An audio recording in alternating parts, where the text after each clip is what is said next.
왜 지금이 50년 만에 찾아온 금과 은의 거대 상승장인지, 그래서 과거 100년의 데이터를 돌이켜 봤을 때 모든 거대 상승장이 시작했던 그 시작점은, 그럼 앞으로의 이 거대 상승장은 적어도 1970년대 정도의 어떤 가격 상승이 있지 않을까.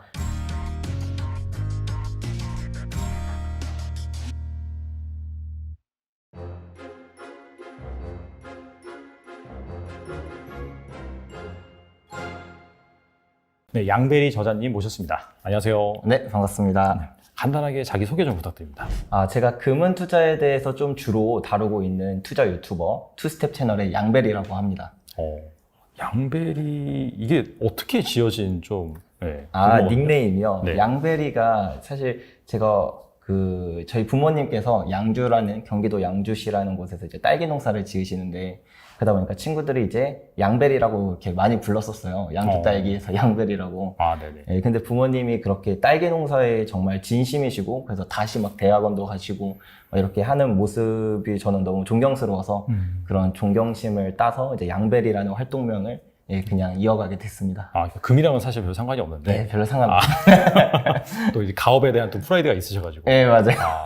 알겠습니다. 근데 이제 금 관련 투자를 전문적으로 한다 대신에 그 관련 콘텐츠를 제공을 하고 계신데, 그렇다면 뭐 투자 경력이라든지 아니면은 뭐 금 관련해서 뭐 활동이라든지 그런 것들을 뭐 어떤 식으로 하셨는지 궁금하긴 하거든요. 사실 제가 처음부터 금 투자에 대해서 공부를 시작하고 그걸로 이렇게 쭉 나갔었던 건 아니고요. 제가 처음에 투자를 접했던 건 주식이었고, 제 투자 경력이 뭐 그렇게 길진 않지만 6년 정도밖에 안 되긴 하지만, 그 6년이라는 기간 속에서 가장 많이 공부했던 게 또 주식이기는 해요.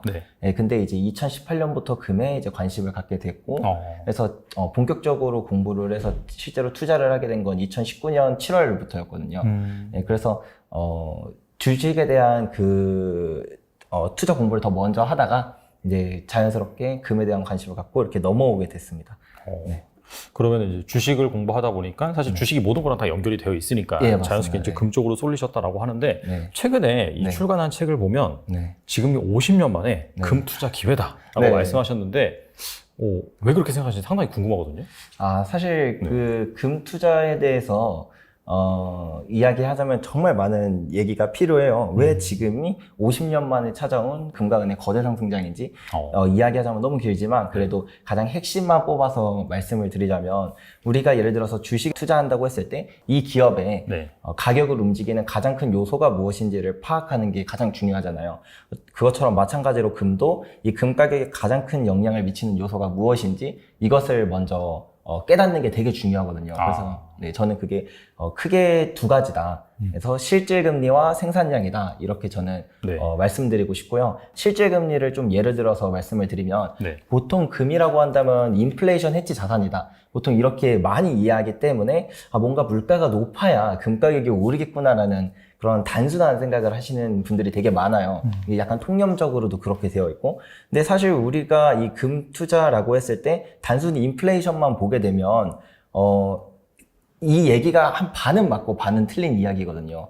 예컨대 1년에 물가 상승률이 50%가 오른다고 하더라도 은행에서 이자를 200%씩 준다라고 한다면 사람들은 굳이 내가 금을 갖고 있는 것보다 그냥 통장에 돈을 넣어두는 게 더 안전하면서도 수익률도 좋으니까 굳이 금을 사려고 하지 않거든요. 이거랑 마찬가지로 예를 들어서 물가 상승률이 뭐 한 3%밖에 안 된다고 하더라도 은행에서 이자를 1%밖에 안 준다면 우리는 은행에 예금을 했을 때 확정적으로 2%만큼의 실질적인 자산 가치 하락을 경험하게 되는 거잖아요. 그래서 이 실질금리가 되게 중요하다는 거라서, 그래서 과거 100년의 데이터를 돌이켜 봤을 때 모든 거대 상승장이 시작했던 그 시작점은 실질금리가 마이너스로 떨어지는 순간부터 이제 금 가격의 거대 상승장이 뭐 짧게는 9년에서 길게는 13년 동안 지속되었다는 걸 알 수 있고요. 그리고 이제 2019년부터 이 실질금리가 다시 마이너스로 빠져들게 되었는데, 이 빠져드는, 그러니까 너무 당연한 얘기일지는 모르겠지만, 실질금리가 낮으면 낮을수록 그 화폐에 대한 가치 하락이 어마어마하게 큰 거잖아요. 그만큼 금에 대한 수요도 더 폭발적일 수밖에 없고, 금 가격 상승도 더욱더 크다는 게 지난 100년의 데이터를 보면은 알 수가 있었거든요. 그래서 지금 이 실질금리가 떨어지는 속도가 거의 최소 1970년대와 비슷하다. 라는 걸 알 수 있기 때문에 그럼 앞으로 이 거대 상승장은 적어도 1970년대 정도의 어떤 가격 상승이 있지 않을까라고 저는 이제 개인적으로 생각을 하고 있어서 그래서 이렇게 타이틀을 정하게 되었습니다. 지금 뭐 41년 만에 뭐 네. 엄청난 인플레이션 얘기가 네네네. 나오면서 근데 이제 실질 금리가 마이너스다. 네. 이 얘기가 네. 사실 시청자들이 일반적으로 들으시기에는 무슨 말인지 잘 모를 것 같은데 네. 그 실질 금리에 대한 정확한 정의 이 부분에 네. 대해 설명이 좀 좋을 것 같아요. 실질금리. 이제 실질금리를 정확하게 정리하자면 명목금리 마이너스 물가상승률이라고 하는데 더 쉽게 표현하자면 은행에 예금을 해서 받는 이자랑 물가상승률이랑 비교를 해서 은행에서 이자를 받아도 물가가 그것보다 더 높게 오른다면 실질금리는 금리에서 물가상승률을 뺀 값이니까 마이너스가 되겠죠.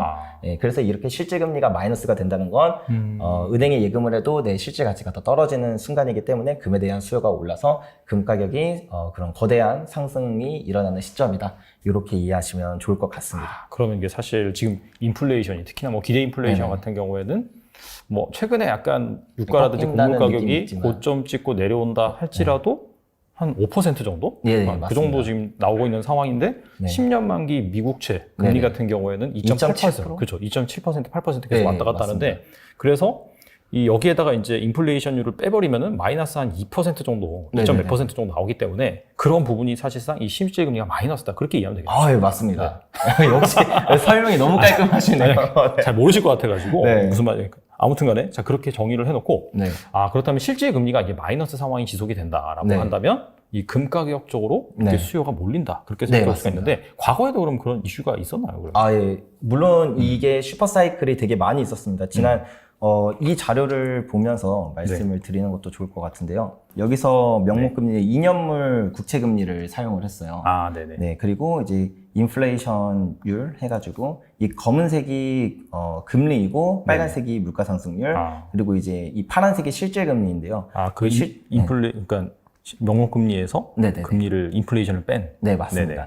그래서 이 실질금리가 이제 지난 100년을 두고 봤을 때 마이너스로 빠져서 이제 그 뒤에 추세적으로 하락을 했던 이 기간이 총 3번이 있었습니다. 1933년에서 이제 1947년까지 약 13년 정도 동안 그 슈퍼사이클이 한 번 있었고 그 다음에 70년부터 80년 네. 그리고 가장 최근에는 2002년부터 2011년까지 그래서 이렇게 추세적인 하락이 있었던 시기가 있었는데 이때 각각 금 가격이 어땠는지를 바로 또 이어서 보여드리면 아까 그 실질금리가 이제 마이너스로 빠져든 시점부터 이제 가장 최저점을 찍은 때를 이제 이렇게 다 금가격에서 표시를 해둔 거예요.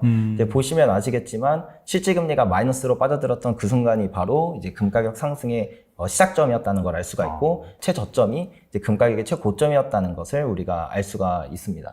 근데 다만 여기서 그 1930년대는 근본이제라고 해서 금 가격이 이제 고정되어 있던 맞아요. 시기였어요. 네. 네, 정부가 이제 금 가격을 통제했던 시기여서 금 가격의 상승률이 별로 안 높아 보일 뿐이죠. 명목상 보면. 그럼에도 불구하고 이렇게 실질금리가 빠지고 그로 인해서 금에 대한 수요가 몰리니까 정부도 이제 이 금 가격을 유지할 수 없어서 이렇게 한번 점핑된 그런 사례가 있었다라고 정도만 이해하면 좋을 것 같습니다. 그렇다면은 하나가 실질금리고 두 번째가 생산량이라고 했는데 네. 여기에 대해서 좀 간단하게 말씀해 주시면 좋을 것 같아요. 생산량 우리가 보통 이제 공급이 가격을 결정하는 때를 가끔 보게 되잖아요. 예컨대 최근은 이제 뭐 포켓몬빵 이런 거 보면은 그러니까 공급이 수요를 못 따라가다 보니까 이제 이런 공급 대란이 일어났을 때 막 가격이 되게 천정부지로 치솟는 뭐 마스크도 그랬고요. 2020년 코로나 때 이런 것처럼 공급이 가격에 정말 영향을 많이 미친다는 건 우리가 일상 속에서 알지만 공급이 부족하다고 해서 가격이 막 그렇게까지 오랫동안 영향을 받는 일이 드물거든요. 근데 금과 은에 있어서는 되게 공급이 중요한데 진짜 단순하게 얘기를 하자면 금은 내가 오늘부터 금 캐야지라고 생각을 하면은 이 금은 이제 10년 뒤에 이제 시장에 유통이 되게 돼요. 그렇게 이제 생산 기간이 상당히 기네요, 리드 타임이. 왜냐면은 금은 우리가 바로 금캐로 곡괭이 들고 뛰어갈 수 있는 게 아니라 어디에 금이 많은지 탐사도 해야 되고 탐사한 걸 바탕으로 채산성을 계산해서 이거 충분히 캘만한가 이런 것도 따져보고 그다음에 금을 뭐 하루 이틀 내에 캐는 게 아니다 보니까 뭐 철로도 깔아야 되고 뭐 인부들이 쉴 수 있는 숙소라던가 이런 다양한 인프라들도 다 깔고 금을 채굴한다고 하더라도 이 금이 반짝반짝 금이 아니고 이제 뭐 부산물들이 되게 많이 껴있는 원석 상태니까 이것도 정제하고 이렇게 해서 시장에 유통되기까지 너무나도 많은 과정이 있어서 이 공급을 한 번에 막 많이 늘리거나 많이 줄이거나 할 수가 없거든요. 그래서 실제로 뭐 이것도 잠깐만 보여드리면 340년 동안의 금 생산량을 다 일일이 차트로 기입해서 만든 건데 이거 어떻게 맡으셨어요? 대단하시네요. 네, 그냥 있는 막 논문이랑 논문 다 찾아보고 좀 궁금하면은 좀 못 참는 성격이라. 네, 그래서 보시면 아시겠지만 이 상승할 때도 꾸준히 오르고 이제 생산량이 떨어질 때도 꾸준히 떨어지고 이렇게 긴 추세성을 갖는다는 걸 알 수가 있거든요. 근데 우리가 뭐 단순하게 생각해도 알 수 있다시피 공급이 줄면은 가격이 오르는 게 너무 당연하잖아요. 그래서 실제로 이 공급이 줄었던 모든 시기를 이렇게 보면은 일단 1930년대를 먼저 보면 생산량이 줄 때부터 금과 은 가격이 상승했다는 것을 알 수가 있거든요. 줄어드는 시점부터. 물론 이때도 근본이제여가지고 금 가격은 변화가 거의 없어 보이지만 은 가격을 보면은 은은 금 가격을 거의 똑같이 추종하거든요. 그래서 은 가격을 보면 이게 정확한 데이터구나라는 걸 알 수가 있고 정말 정반대네요. 네, 맞습니다. 그리고 70년대도 마찬가지로 이 공급량이 줄어드는 그 순간부터 금 가격이 이제 상승했다는 것을 우리가 알 수가 있고요. 그래서 결론적으로 우리가 금 가격을 이쯤에서 다시 한번 보면 참 신기한 점이 있어요. 금도 상승할 때는 내내 상승하고 하락할 때는 또 내내 하락하면서 그 추세가 길고 분명하다는 걸 알 수가 있는데 사실 이렇게 추세가 길고 분명한 결정적인 이유는 공급적인 측면 때문이라고 생각해 볼 수가 있겠죠. 네. 그렇다면 확실히 이 리드 타임이 길다 보니까 뭔가 금 가격이 오른 상황에서 곧바로 생산량을 늘리지 못하기 때문에 그런 상승이 상당 기간 지속이 되는 거고 반대로 생각해 보면 어느 정도 생산 인프라를 여기저기서 확 갖추고 공급량을 늘리는 순간부터는 또 이렇게 빠지는데 막상 또 인프라를 갖췄고 생산을 하기 때문에 이걸 또 생산 안 할 수도 없고 맞습니다. 그래서 그런 약간 리드 타임이 길기 때문에 이렇게 장기적인 가격의 추세선이 형성이 된다. 그렇게 알 수 있겠네요. 네, 맞습니다. 정확하십니다. 알겠습니다. 그리고 책에 또 이런 얘기도 있더라고요. 기후 위기와 금과 은의 가격에 미치는 영향. 기후 위기가 왜 이 금과 은에 미치는지 가격에 그 부분이 궁금하거든요.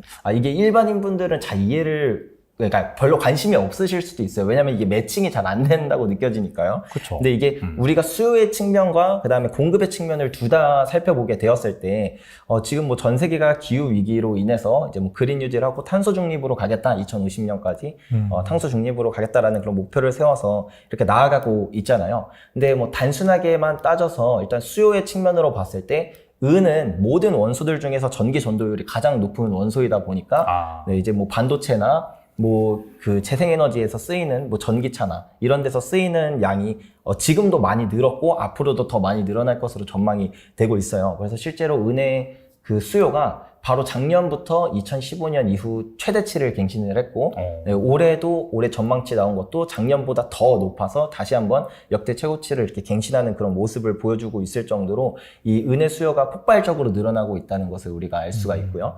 이제 공급적인 측면도 되게 중요한데 어찌됐든 이 보통 탄소 중립으로 간다는 것에서 필연적으로 전통산업이 규제를 받을 수밖에 없잖아요. 특히 그 중에서도 굴뚝산업 같은 것들이 되게 많이 그런 환경 파괴의 좀 주범이다 보니까 그렇게 영향을 많이 받게 되는데 금강주나 은강주는 너무 당연하게도 그런 전통산업이고 환경에 좀 많은 영향을 미치게 되다 보니까 그렇게 돼서 규제를 많이 받고 뭐 세금도 많이 내고 이렇게 하다 보면 당연히 채상성이 악화되고 그게 공급이 줄어들 수밖에 없는 요인으로 이제 연결이 될 거라고 생각을 합니다. 그래서 실제로 가장 큰 금강 기업 중에 하나로 베리골드라는 그 기업의 사업 보고서를 읽어보면 지금도 그것 때문에 채산성이 많이 악화됐기 때문에 우리는 앞으로 좀 친환경적인 그런 채굴 방법을 많이 연구하고 있다라고 이렇게 이야기를 하고 있거든요. 근데 가만 생각해 보면은 그렇게 연구를 해서 뭐 나름대로 그렇게 간다고 치더라도 채산성이 악화되는 건 사실인 거고. 그렇죠. 그리고 이제 베리골드나 되는 기업은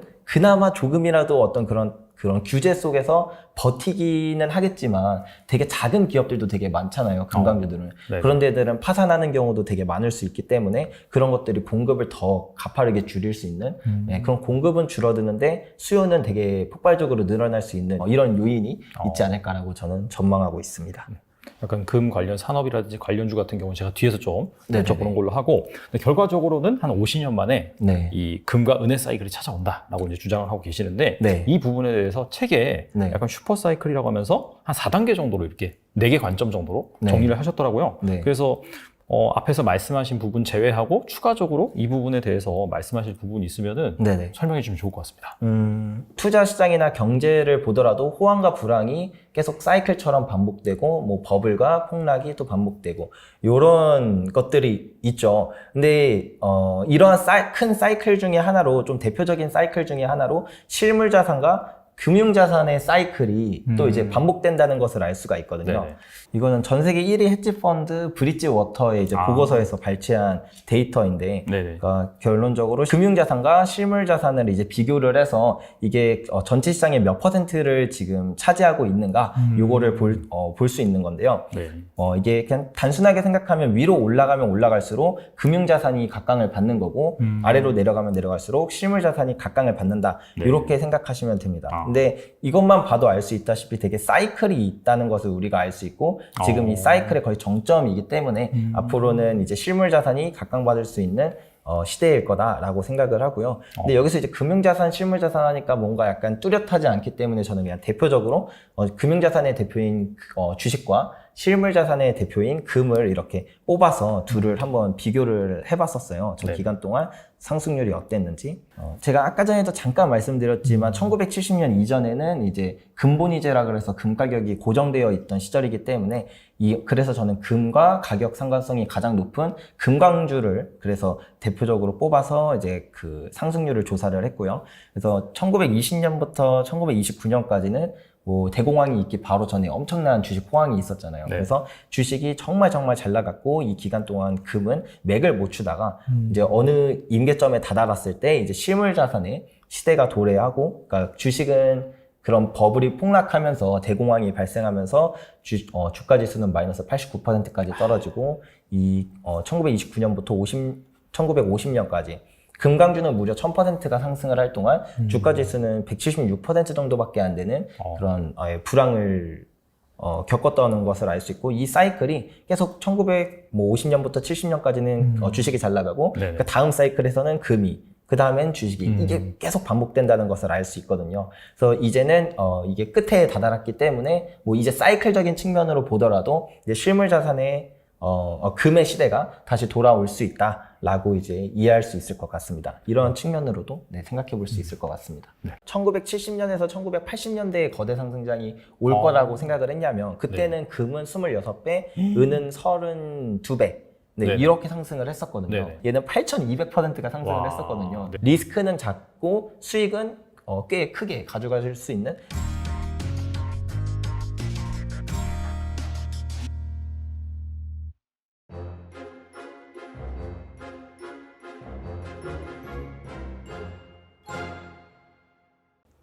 근데 이제 금 같은 경우에는요, 비교적 좀 가격을 보면 추세가 명확한 편이거든요. 네, 그렇죠. 근데 은은 저도 이제 뭐 뵙기 전에 은 차트를 한 몇십 년 걸 봤는데 변동성이 너무 심해요. 맞습니다. 맨 처음에 비트코인인 줄 알았어요. 맨 처음에. 그래서 약간 은은 왜 이렇게 변동성이 큰지. 오히려 은 같은 경우에는 금은 사실 뭐 기중품이라든지 가치 저장 수단 이런 걸로 많이 쓰이는데, 은은 산업 현장에서 사실상 많이 쓰이잖아요. 맞죠. 비교적 어떻게 본다면은 좀 가치를 측정할 수 있는 좀 그런 쪽이라고 볼 수 있는데, 왜 이렇게 이게 은의 변동성이 큰지 그 부분이 좀 궁금하거든요. 은이 변동성이 큰 이유는 사실 너무 간단한 것 같아요. 그냥 단순하게 우리가 뭐 주식시장을 살펴본다고 쳤을 때 뭔가 반도체가 엄청 각광받는 시대를 살펴보면, 뭐 삼성전자가 그때 한 8% 올랐다 치면 이제 되게 자그마한 기업들은 막 상한가를 2번, 3번 치고 이러잖아요. 그렇게 시가총액이 작을수록 당연히 변동성이 커지는 거기 때문에 은은 기본적으로 금 가격을 거의 그대로 추정하는 모습을 보이는데, 그런데 이제 은 시장은 금 시장이 한 10분의 1 정도밖에 안 될 정도로 되게 작아서 변동성이 크다라고 생각해 볼 수 있고요. 또 다른 이유로는 말씀하신 것처럼 산업적인 게 거의 전체 수요의 반을 차지하다 보니까 아무래도 이 산업적으로 뭐 많이 쓰이게 되면은 금 가격이 2% 올랐을 때 뭐 은 가격은 8%, 9% 이렇게 오를 수도 있는 거고요. 그렇게 산업은 당연히 이제 변동성이 더 심하겠죠. 당연히 투자나 이런 쪽보다는. 뭐 장신구의 수요 이런 거는 크게 늘거나 크게 줄지 않지만 산업적인 수요는 그렇게 또 그 부분도 변동성이 크기 때문에 이 은의 변동성을 키우는 요인이지 않나 이렇게 생각이 듭니다.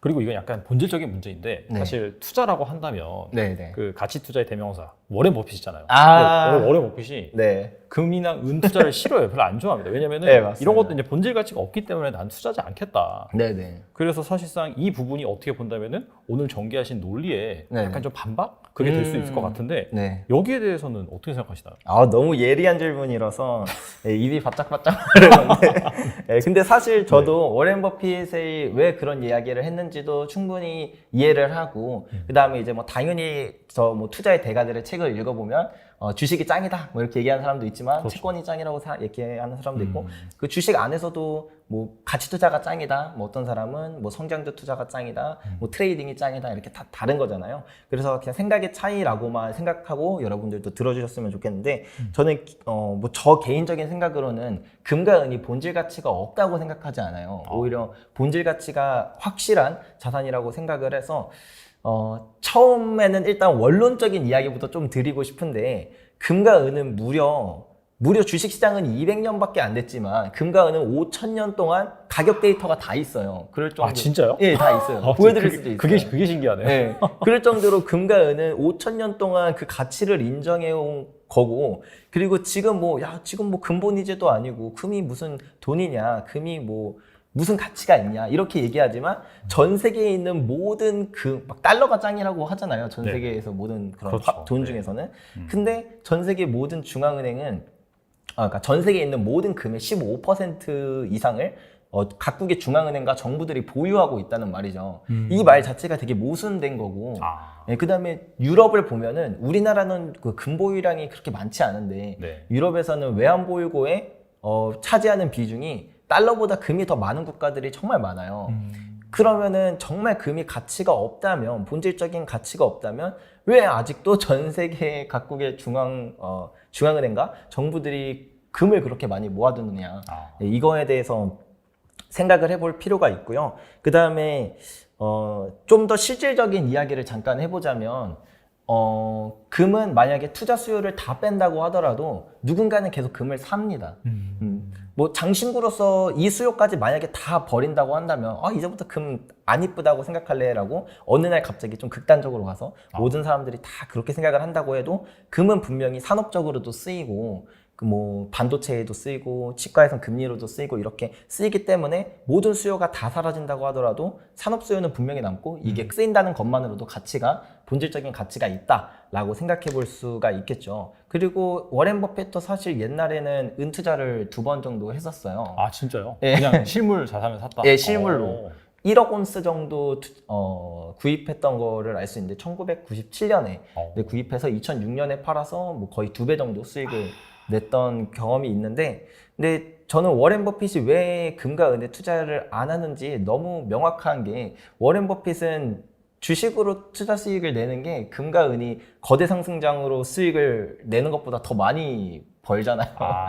굳이 왜 금과 은에 투자를 해야 되나. 그래서 금광 주식은 살 때가 있지만 예, 금과 은을 굳이 사지 않는 이유는 또 그런 데서 있지 않을까라고 감히 예측해 봅니다. 근데 생각해 보니까 사실 금광주나 은광주를 산다는 것 자체가 네. 금이나 은이 가치가 없으면 안 샀겠죠. 예, 맞습니다. 그걸로 당연히 돈을 벌 줄 알았으니까 산 거기 때문에 네네. 그런 부분은 약간 좀 선택적인 측면에서 네. 그냥 상대적으로 주식이 낫다 그렇게 판단하는 거라고 볼 수가 있겠네요. 네, 맞습니다. 알겠습니다. 그리고 이게 정말 중요한 질문 같은데 이 인터뷰 질문이 없습니다. 네네. 그래서 결과적으로 네네. 슈퍼사이클이 오잖아요. 네. 그럼 어느 정도 상승할 수 있을 거라고 보시는지. 저는 이게 전에 바로 슈퍼사이클이 2002년부터 2011년까지였는데 이때 금은 600%, 은은 1100% 정도 상승을 했었어요. 네. 근데 저는 왜 그때의 거대 상승장이 아니라 1970년에서 1980년대의 거대 상승장이 올 거라고 생각을 했냐면 그때는 금은 26배, 은은 32배 네, 이렇게 상승을 했었거든요. 네네. 근데 왜 그때라고 생각을 하냐면 뭐 제가 금 가격에 가장 큰 영향을 미치는 요소가 이제 실질금리와 생산량이다 이렇게 말씀을 드렸는데 네. 너무 당연하게도 실질금리가 낮으면 낮을수록 사람들은 금에 대한 수요가 더 폭발하고 그래서 가격 상승도 더 폭발적이게 되거든요. 근데 지금 실질금리가 떨어진 수준이 그러니까 2019년 8월부터 이제 실질금리가 마이너스로 떨어져서 사실상 지금은 보통 이제 사이클이 9년에서 13년 정도 유지되는데 지금은 3년밖에 안 지난 시점인데도 지금의 실질금리는 1970년대의 그 어마어마한 사이클 때보다도 더 낮아요.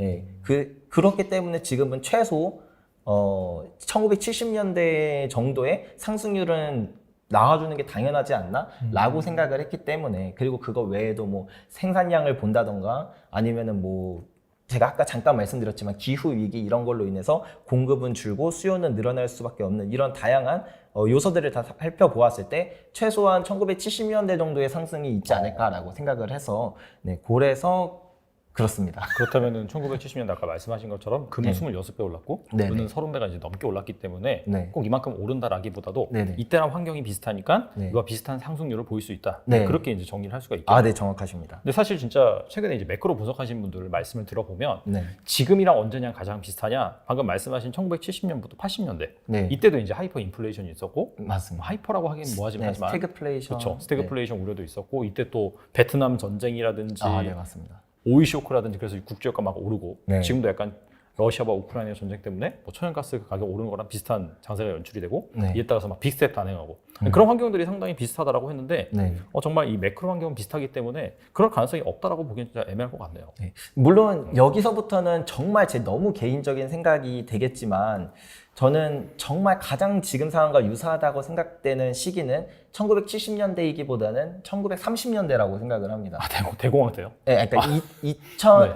2차 세계대전 약간 이전 뭐 약간 왜냐면은 네네. 뭐 지금 부채 수준을 보면은 1970년대는 그 정부 부채 비율이 거의 가장 낮았을 때였거든요. 근데 지금은 이 정부 부채 비율이 2차 세계대전만큼이나 이미 그거를 넘어설 정도로 되게 많이 올라왔고 뭐 다른 부분들을 다 봐도 오히려 1930년대랑 되게 유사하거든요. 근데 그때는 명목상 가격을 우리가 그게 정부에 의해서 통제를 받고 있었기 때문에 우리가 감히 유출을 할 수는 없지만 저의 나름대로의 계산법에 의하면 그때 실질적인 그 가치는 한 100배 이상 상승하지 않았나라고 그냥 보여지거든요. 실질금리가 1970년대와는 너무도 비교도 안 될 정도로 네, 더 많이 낮았었기 때문에 그래서 지금은 또 근본이지 시대가 아니기 때문에 그런 상승을 진짜 보여줄 수 있지 않을까라는 그런 개인적인, 지극히 개인적인 생각을 좀 갖고 있습니다. 알겠습니다. 자, 앞서서도 이 대공황 당시에 이 금 가격의 추이를 말씀하실 때는 네. 금이 아니라 금광주의 상승률을 보여주셨거든요. 네, 한 맞습니다. 1000% 올랐다. 아, 네, 그렇게 맞습니다. 이제 말씀하셨잖아요. 네. 그렇다면은 뭔가 이제 아무래도 저희가 주식 전문 채널이다 보니까 네. 약간 이런 상황에서 부각받을 만한 이 금광주라든지 이 관련된 기업은 뭐가 있을까요? 그거에 말씀드리기 전에 네. 우리가 한 가지 알고 계셔야 되는 게 있는데 보통 이제 이게 어떤 투자 경험은 누가 하신 말씀이신지는 모르겠지만 장난감 대신 장난감 뭐 장난감을 만드는 기업의 주식을 사라 뭐 이런 말이 있잖아요. 그래서 금 대신 금광주에 투자하면 더 좋지 않을까라고 단순하게 생각해서 투자하시는 분들이 은근히 많아요. 그래서 일단 이 자료부터 먼저 보여드려야 될 것 같은데 2006년부터 2021년까지 금 가격과 이제 금광주들을 비교한 거예요. 그래서 대표적으로 가장 큰 기업 뉴몬트 골드코프와 이제 베릭골드 그리고 금광주 다 모아놓은 ETF 네. 이렇게 세 가지와 이제 금 가격을 비교를 했는데 금이 무려 200%가 상승할 동안 금광주는 뭐 손해를 보고 있는 것도 많고 그 상승률이 되게 미미한 게 많거든요. 그래서 금광주가 꼭 금보다 상승률이 높진 않다라는 거를 첫 번째로 말씀드리고 싶어요. 그 이유는 우리가 금 같은 경우는 뭐 금을 10년, 100년 들고 있어도 누가 훔쳐가지만 않는다면 자체로 리스크는 없잖아요. 네. 얘가 빵원이 된다거나 하는 리스크도 없고 뭐 경제 상황에 따라 가격이 오르고 내리는 건 있겠지만 기업의 경우는 뭐 오너 리스크도 있을 수 있고 아니면 자본 잠식이라던가 뭐 다양한 리스크들이 많기 때문에 장기 투자자들이 그렇게 많지는 않은 것 같아요. 금보다. 그렇다 보니까 이렇게 장기적으로 두고 봤을 때 금강주의 상승률이 금보다 좀 많이 못 미치는 영향 그런 것들이 있다라는 걸 기본적으로 알고 계셨으면 좋겠고 그럼에도 불구하고 금이 뭐 한 10배 상승할 때 뭐 금강주나 은강주 중에서 막 1000배가 상승하는 기업들도 있어요. 예, 왜냐하면 회사 규모가 너무 작다 보니까 이 사이클에 한번 편승하면은 가격이 진짜 미친 듯이 오르는. 이거는 대표적인 은광주 중에 하나로 SVM이라는 티커로 이 정확한 네이밍이 제가 당장 기억이 안 나는데 어쨌든 이 기업을 토대로 말씀을 드리면 이 은 가격이 이제 2000년부터 2011년까지 한 800% 정도 이제 상승을 했을 때 얘는 8200%가 상승을 했었거든요. 네네. 그래서 저라면 제가 저도 물론 금강주에 투자하고 있는 게 있는데 보통 금강주에 투자할 때는 이렇게 좀 작고 약간 위태위태한 기업이 상승률이 되게 높거든요. 그래서 이거에 너무 많은 비중을 가져가기보다는 한 내 전체 포트폴리오의 한 1%만 갖고 있는다고 쳤을 때 얘가 만약에 상장 폐지를 당한다 그래도 전체 포트폴리오에 미치는 영향은 매우 작지만 만약에 얘가 정말 큰 포텐셜로 진짜 막 1000배가 오른다고 한다면 내 은이 99%의 비중을 가진 은이 상승한 것보다 그 1%의 비중이 더 큰 제 포트폴리오에 영향을 줄 수 있으니까 리스크는 작고 수익은 꽤 크게 가져가실 수 있는 그런 하나의 대안이 좀 될 수 있지 않을까라고 생각을 하고 있습니다. 이 종목은 아직도 상장이 되어 있긴 한 거죠? 예, 맞습니다. 그럼 약간 좀 이렇게 뭔가 큰 변동성에 의해서 기대 수익률을 높이고 싶으면은 저 SVM과 같은 약간 좀 금강주나 은강주 중에서 작은 종목 이렇게 가져가는 게 좋고, 뭐 그게 아니다라고 한다면 그래도 나는 실물보다는 약간 주식으로 투자하고 싶다라고 한다면 앞서 말씀하신 뭐 베리골드인가요? 베리골드. 뭐 이런 주식을 또 편입시키는 것도 방법이다. 그렇게 볼 수가 있겠네요. 네. 근데 또 한 가지 살짝 문제가 이 금강주들이 이 경제 위기가 오면은 하락률이 너무 크다는 게 또 리스크라서. 경제 위기가 오면. 이게 실물은 그렇게 많이 안 하락하지 않나요? 네, 실물은 거의 하락하지 않고 특히 우리나라에서는 오히려 가격이 폭등하는 현상이 있습니다. 왜냐하면 원달러 환율이 치솟기 때문에 모든 금과 은은 달러로 표시가 되어 있어서 이제 경제 위기가 왔을 때 뭐 IMF 때도 거의 한 100% 넘게 상승을 했었고 금융위기 때도 그랬는데 어쨌든 이 국제 시세로만 따져 보면은 이 2008년 글로벌 금융위기 당시에 뭐 금 가격은 사실 최대로 하락한 게 한 25% 정도밖에 하락이 아니었지만 근데 금강 주식은 뭐 50%, 60% 이렇게 하락을 하기 때문에 이런 리스크도 있다라는 점 이제 인지하고 투자하시는 게 좋을 것 같습니다. 알겠습니다.